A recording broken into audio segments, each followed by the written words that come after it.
आणि आता पाहूयात मोठ्या बातम्या। अतिवृष्टी पूरग्रस्तांच्या मदतीच्या जीआरमध्ये सरकारकडून सुधारणा पॅकेजमध्ये नांदेडमधील 16 तालुक्यांचा समावेश। कालच्या शासन निर्णयामध्ये वगळले होते अनेक तालुके। शेतकऱ्यांमधून संतप्त प्रतिक्रिया उमटल्यानंतर सरकारकडून शासन निर्णयामध्ये मोठा बदल। पूरग्रस्त मुलामुलींच्या लग्नाची जबाबदारी आता शिवसेना घेणार। उपमुख्यमंत्री एकनाथ शिंदेंची घोषणा। मराठवाड्यातील ज्या शेतकरी मुलामुलींची लग्न ठरलेली त्यांच्या लग्नाची जबाबदारी शिवसेनेची।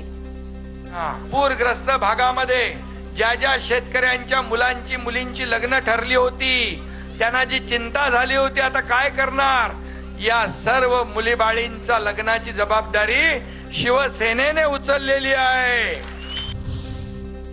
जळगावच्या मुक्ताईनगरमधील रक्षा खडसे यांच्या पेट्रोल पंपावर दरोडा। बंदुकीचा धाक दाखवत लाखो रुपयांचे सीसीटीव्ही कॅमेऱ्यांचे साहित्य नेले लुटून।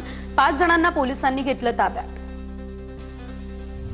राजन तेलींच्या कणकवली या ठिकाणी निवासस्थानी पहिल्यांदा पोहोचले आमदार निलेश राणे। राजन तेलींनी नारायण राणेंची साथ सोडल्यानंतरची ही पहिलीच भेट। राजन तेलींचा नुकताच ठाकरे गटातून शिंदेंच्या शिवसेनेत प्रवेश। आगामी स्थानिक स्वराज्य संस्थांच्या निवडणुकीच्या पार्श्वभूमीवर दोघांमध्ये ही महत्त्वाची बैठक। बंदी घातलेल्या रेफ्री फ्रेश या टीआर सिरपचा बीडमध्ये मोठा साठा। 500 बाटल्या जप्त। सॅम्पल तपासणीसाठी संभाजीनगरला पाठवले। औषध विक्रेत्यांवर कारवाईची शक्यता।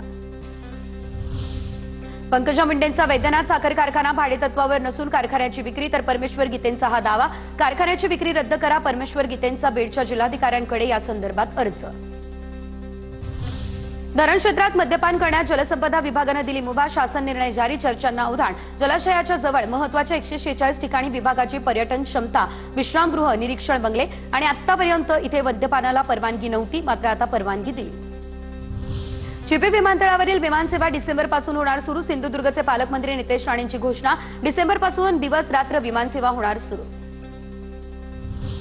आमदार गोपीचंद पडळकर यांच्या तक्रारीनंतर बीड कारागृहाची वरिष्ठ अधिकाऱ्यांकडून पाहणी। वरिष्ठ अधिकाऱ्यांचे एक पथक बीड जिल्हा कारागृहामध्ये दाखल। कारागृह अधीक्षक पेट्रोस गायकवाड यांच्यावरील आरोपाची चौकशी होण्याची शक्यता।